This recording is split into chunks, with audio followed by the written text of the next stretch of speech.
Observatorio en las redes. Estamos de vuelta. Observatorio 2012 es un programa que se hace desde aquí, el canal de los universitarios, y se transmite desde la ciudad universitaria, pero que también fluye a través de las redes sociales, a través de las cuales hemos tenido ya mucho contacto. Por ejemplo, en Facebook hemos registrado últimamente 128 usuarios activos. Por Twitter estamos continuamente recibiendo sus preguntas. Arturo Palacios, León Pres, Castfela, Juan Pablo Escobedo, Mauro Granja, Tzitpatzin, que nos preguntan qué está pasando, si es posible que crezca la productividad de la economía mexicana sin que crezca también el mercado interno. Nos preguntan sobre la sustentabilidad energética del modelo que tenemos en curso. Asimismo, tenemos ya la página activa de nuestro programa en internet, con la cual ustedes podrán tener una aproximación nueva con los contenidos de Observatorio 2012, porque estamos, además de subiendo todos los programas y todas las secciones que ustedes podrán descargar, también un conjunto de documentos que nosotros utilizamos para preparar el programa, para estudiar, que esperamos también les sean útiles si ustedes desean profundizar en el conocimiento de los temas que queremos sean parte de una agenda sustantiva de discusión de cara al proceso electoral del próximo año. Pues les invitamos a que sigan en contacto con nosotros a través de Twitter, de Facebook, que descarguen el programa en YouTube, que visiten nuestra página. Ahora regresaremos a dar curso a sus preguntas, a sus inquietudes en nuestra sección Carta de Navegación con nuestros invitados. Continuamos.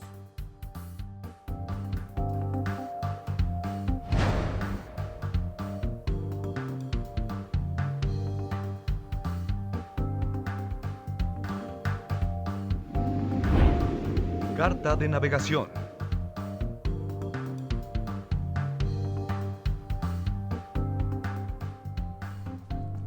Pues estamos de vuelta a esta sección del programa, la última, que hemos denominado Carta de Navegación, y que tiene como finalidad ir un poco trazando la ruta de lo que habría que hacer pues para resolver los temas que ocupa la agenda del programa, y en este caso pues, el de la economía y el desarrollo. Pero después de escuchar el diagnóstico que ustedes hacían, y con esto Gerardo quisiera empezar, yo no podía dejar de pensar en algunas voces que resaltan, subrayan e incluso, pues digamos, un poco se sienten orgullosas de datos que resumen en la idea de que México es un país de renta media, que ya no es un país pobre. Esta otra idea que tuvo mucho éxito en ciertos foros y espacios de discusión del país de clase media, esta idea de el país de clase medieros, un país que ya tiene, digamos, una pujante clase media que va siendo no solo el motor, sino también la clave de identificación de la sociedad mexicana. Bueno, quizá para hacer la carta de navegación de lo que sigue, pues tenemos que empezar por desmontar este tipo de valoraciones que creo que se contradicen de manera frontal con el diagnóstico que ustedes hacían. No sé, al menos es lo que se me ocurrió preguntarte ya. No, yo creo que tienes toda la razón. Es decir, esta idea de que México es un país de clase media, pues es una idea, me parece profundamente equivocada. La idea de que tenemos una clase media creciente y que la mayor parte de la población goza de niveles de bienestar equivalentes a un país, a habitantes de clase media de otros países, pues simplemente no tiene sentido. Y me parece que para eso la gente que hace énfasis en esto no define nunca con claridad a qué se refiere con clase media. Lo único que dice es que no sea pobre. Y aún en eso se equivocan, porque tenemos a más o menos 50% de la población pobre en el país, de acuerdo a las definiciones del Coneval. Por ejemplo, el último dato, con datos de 2010, con cifras de 2010 que dio el Coneval, revela más de 50 millones de mexicanos en situación de pobreza. De esos, como alrededor de, dependiendo de la definición, entre 15 y 20 millones son pobres extremos, es decir, que no tienen recursos ni siquiera para consumir, comprar una canasta que les provea los nutrientes básicos mínimos que establece el Coneval. Y entonces tenemos, por un lado, esta población pobre, que es insisto, si no la mayoría, es por lo menos la mitad de la población en México. Luego tenemos un segmento de la población que a lo mejor no es pobre, de acuerdo a esas definiciones, pero que es muy vulnerable. Es decir, se enfrenta a situaciones de mercado en las que podría fácilmente perder su empleo, bajar sus ingresos y perder su nivel de vida que tiene ahora, y que en ese sentido, bajo definiciones aceptadas en los medios académicos, no puede ser considerada clase media. Es decir, una clase media en otros países se define como aquella que no solo tiene un nivel de ingresos suficiente, sino que además goza de cierta estabilidad y capacidad de compra, ¿no? Eso, cuando incluimos eso en el análisis, nos encontraríamos con que el grueso de la población mexicana no puede ser considerada de clase media, ¿no? Hay otro, digamos, lugar común, no quiero decir mito porque no me siento autorizado para decirlo, pero hay otro lugar común que de tiempo para acá hemos venido reiteradamente escuchando, en buena medida para condenar después la falta de consensos y de, digamos, de disposición de la clase política, que es el de las así llamadas reformas estructurales, como si parte de los problemas o los problemas mágicamente se resolvieran en este sentido. No sé si sea cierto y es lo que te quiero preguntar, Leonardo, y en todo caso, dado que esto es lo que se plantea hacia adelante, aprovecho para, digamos, no solamente escuchar tu opinión al respecto, sino también para eventualmente continuar con esta lógica de trazar una ruta pues, hacia adelante para resolver los problemas que hoy tenemos. Yo creo que sí es un mito, como diría Octavio Paz, una trampa de la fe. Para empezar, porque de esas tres, yo creo que sí hay una que sí es muy importante y la llevamos cancelando desde hace mucho tiempo. Es un problema estructural del país, incluso del modelo anterior. En gran medida eso explica el agotamiento de la estrategia de desarrollo anterior, junto con el hecho de que no se hayan hecho otras reformas como la apertura a tiempo y demás, que es la reforma fiscal. Yo creo que esa indudablemente es muy importante, yo la pondría en primer término. No desconozco que sea importante una reforma energética, una reforma laboral, pero para empezar, ahí sí discrepo de la manera en la que se está planteando desde el gobierno, ambas, y yo añadiría otras que me parecen tanto más importantes. De manera destacada, creo que reformas a los sistemas de salud y seguridad social son muy importantes, porque lo que hemos hecho en materia de seguridad social es una serie de parches que al final nos pueden salir más caros. Y en materia de salud, pues no hemos hecho una gran reforma que, entre otras cosas, unifique los distintos sistemas públicos para que no sean un factor adicional de inequidad para los mexicanos. Y ver sobre todo el hecho de que en el largo plazo solo podemos tener una buena red de protección social con una reforma fiscal. Que la financie, claro. ¿Podría agregar nada? Claro que sí, claro que sí. Porque yo coincido plenamente en que son unos mitos este tema de las reformas estructurales, o como ahora les llaman, las reformas que México necesita, ¿no? Que es eso, cuando nos díganos qué es y especifiquen por qué razón esas reformas van a generar crecimiento. Entonces empiezan a ver efectivamente la reforma laboral. Ahora, ¿qué se entiende por la reforma laboral cuando se habla de esto? Es flexibilizar el mercado de trabajo y abaratar los costos de despido de los trabajadores. Bueno, que alguien me explique cómo es que eso es deseable para el crecimiento económico, o por qué eso va a ser deseable. Digamos, sobre todo, además, sin tomar en consideración la inviabilidad política que representa una propuesta de esta naturaleza, cuando se le está pidiendo a los trabajadores que acepten perder algunas de sus conquistas laborales sin ofrecerles nada a cambio. Página.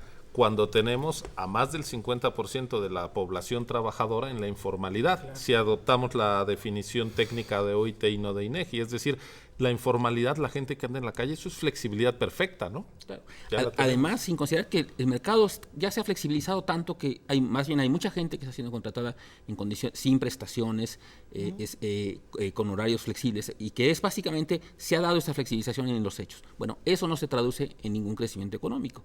Entonces, y este discurso de las reformas además es completamente desgastado después de lo que pasó en los 80s y 90s en México. Es decir, siempre se habló de que las reformas iban a generar este crecimiento económico, la reforma comercial, la reforma financiera que se hizo en algún momento, la reforma de pensiones, las privatizaciones, y todo eso no se tradujo en mayor crecimiento. Y la pregunta es ¿por qué? Entonces tiene que ver con la forma en la que se llevan a cabo las reformas también, y cuáles son los objetivos que buscan, y si logra alcanzarlos una vez que se establecen. Entonces, hablar de las reformas como la gran solución del crecimiento económico en México me parece que es equívoco, si no entramos a la discusión exactamente de a qué nos referimos y cuáles son los canales por los cuales va a generar crecimiento económico. Si no se discute eso, pues estamos hablando de vacuidades, digamos, sin sentido. Yo te sigo también en Twitter, a ti, Gerardo, eres muy activo y también incisivo, digamos. El otro día nos transmitías desde un foro de debate que había alguien que está precandidateándose a la presidencia de la República, no se trata ahora de poner algún sello, que decía: México es un país de clase media, pero se nos está contrayendo el mercado interno, lo cual es una contradicción en sus propios términos, ¿no? Porque tendríamos que tener una expansión del mercado interno que justificara mayor poder de compra de las familias. Aquí yo les diría, los economistas decimos que el PIB, el crecimiento, depende de 4 cosas básicamente. El consumo de las familias, la inversión de las empresas, el gasto del gobierno y el sector externo. El sector externo, pues dependemos básicamente de Estados Unidos. ¿Qué tendría que hacerse en estos otros 3 terrenos para fortalecer el gasto de las familias, la capacidad de inversión de las empresas y la presencia del sector público, Leonardo? Bueno, de entrada yo creo que tendría que aumentar el gasto público y sobre todo el gasto en inversión. Tuvimos un auge petrolero a principios de la década pasada. Hemos hablado mucho del auge petrolero de los años 70 y existe la idea de que se desperdició. En parte es cierto, sobre todo por los últimos errores de política económica del gobierno de López Portillo, pero bueno, también se creó una infraestructura petrolera que mal que bien es la que todavía es la base de nuestra producción. Que tuvimos la década pasada se desaprovechó completamente, fue a un gasto que bueno, pues se diluyó y no hemos llevado a cabo una inversión importante. La inversión pública cayó desde los años 80 por el ajuste económico al que ya se refería Gerardo, nunca se volvió a recuperar. Y se creyó por mucho tiempo que la inversión privada y la inversión externa privada llenarían los vacíos. Y no, hemos visto que no, y se necesita mayor inversión pública. Yo creo que se necesita más consumo de las familias, pero para eso hay que aumentar el ingreso de las familias, indudablemente. ¿Y eso se consigue a través de? Yo creo que entre muchas otras cosas tendríamos que tener una política mucho más agresiva de empleo. Pero un punto, Leonardo, porque otra vez, pregunta de abogado. Cuando yo escucho esto de una mayor inversión pública en áreas estratégicas, por ejemplo, de inversión, pues inmediatamente me entra en contradicción con esto que escucho por parte del gobierno y de los actores que toman las decisiones, que es la importancia de salvaguardar las reservas y los recursos que tiene el Estado. Es decir, ostentan una y otra vez con un enorme orgullo que existe, que el dinero público está muy bien guardado, está muy bien custodiado, va creciendo, está blindado, en fin, que no se utiliza.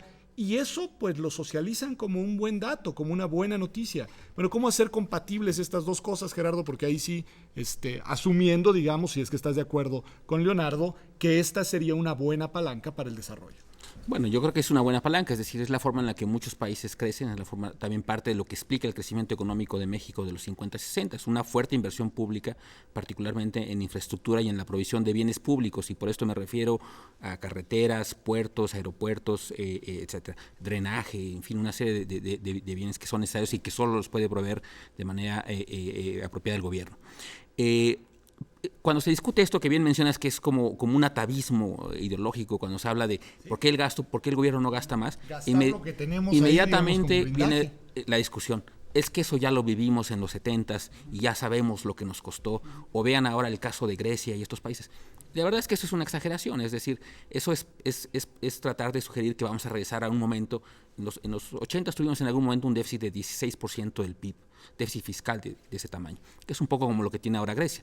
Bueno, nadie propone regresar a esas cosas. Cuando se habla de que haya un mayor gasto público en inversión, pues digo, 1 o 2% del PIB adicionales serían bastante útiles para generar infraestructura necesaria, para invertir en la producción de cosas que, insisto, el sector privado no lo está haciendo y la inversión extranjera tampoco. Entonces, alguien lo tiene que hacer y el sector público es el ideal en algunos casos, ¿no? Y 1 o 2% no es nada, digamos, es decir, no va a generar un déficit, no va a generar un desequilibrio mayúsculo en las finanzas públicas, no nos va a llevar a ninguna crisis de ninguna naturaleza. Ahora, uno de los modos de hacerse dinero, el Estado, para hacer esta inversión, este gasto público, que en ambos coinciden es indispensable como para activar la economía, es precisamente jugar con el déficit. Pero hay otro que me parece que es particularmente problemático si atendemos a las cifras, que es la capacidad recaudatoria del Estado y que tiene que ver con la reforma fiscal. En estos años escuché que se celebraba muchísimo que habíamos alcanzado el 10% de carga fiscal, es decir, de capacidad recaudatoria respecto al PIB. Pero si uno ve los datos comparados, estamos muy mal. Es decir, creo que en América Latina estamos más cerca del 20% que del 10%, y si uno piensa en los países europeos, estamos entre el 40% y el 50%, si no me equivoco. Y hay un dato que a mí perdón el aterrizaje concreto, pero que en los últimos años me dejó frío. En el debate sobre la reforma petrolera, sobre la reforma energética hace algunos años, el auditor superior de la Federación dijo que un grupo empresarial de primer orden, como el Grupo Bimbo, había pagado en el año 2005 50,000 pesos de impuestos, que es algo que muchas veces, pues hasta un profesor universitario, con todo y el debate que hay ahí en los sueldos en ese sentido, paga al final del día más. Sí, creo que ahí hay un problema también con la recaudación. Leonardo, ¿cómo enfrentar eso y hacia dónde tendríamos que enfocar esta reforma fiscal de la que ya hacías referencia? Yo creo que es un problema de economía política en su sentido más amplio y de raíces muy antiguas, pero claramente se vería que desde la estrategia anterior fue uno de sus talones de Aquiles y tiene que ver en parte con el esquema de estrategias y privilegios que se fueron construyendo y que hizo muy poroso el sistema fiscal mexicano. Para dar un dato, por ejemplo, el impuesto sobre la renta se creó en 1924. Antes todos los impuestos eran impuestos a transacciones de uno u otro tipo o a extracción, pero en todo caso el impuesto sobre la renta, que es el instrumento por excelencia para redistribuir el ingreso en una sociedad moderna, se crea en 24 y ya en los años 40 pues casi le quitamos los dientes porque creamos estos sistemas de exenciones y privilegios de los cuales se benefician sobre todo las grandes empresas. Eso es lo que explica, por ejemplo, esta paradoja de grandes empresas que pagan muy poquito. Yo creo que ese es indudablemente una asignatura pendiente. En América Latina recaudamos incluso por debajo de Haití, que es uno de los países, bueno, es el país que más problemas ha tenido en su desarrollo. Entonces, somos realmente una vergüenza a nivel continental. Tendríamos que hacer algo. Durante mucho tiempo hemos podido paliar esa fragilidad fiscal por el petróleo, pero ese algún día se va a acabar. Entonces, tan solo por eso tendríamos que hacer la reforma. Leonardo apunta que es un problema de economía política, es también un problema de equilibrios de poder y de distribución de intereses. Estamos por cerrar el programa, Gerardo. Yo te diría, ¿en qué temas tú exigirías definiciones a los actores políticos, a los candidatos y partidos de cara a la elección del año que entra? Bueno, yo creo que hay básicamente 3 temas fundamentales que tienen que definir, que es, uno, cómo piensan que debe recuperar, cómo podremos recuperar la senda de crecimiento alto y sostenido que tuvimos en el pasado, que otros países tienen en el presente y que hemos perdido durante 3 décadas. Es decir, ¿cuál es una estrategia particular que plantean para lograr eso?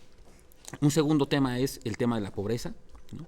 Es decir, cómo van a enfrentar el hecho de que tenemos un país con estos niveles de pobreza similares a los que teníamos hace más de 20 y tantos años y que además por el crecimiento de la población pues también va creciendo el volumen de gente pobre.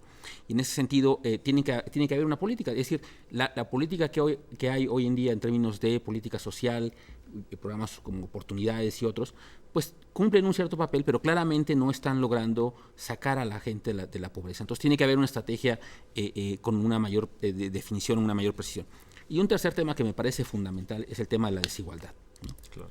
Pues les agradecemos mucho su participación aquí en Observatorio 2012.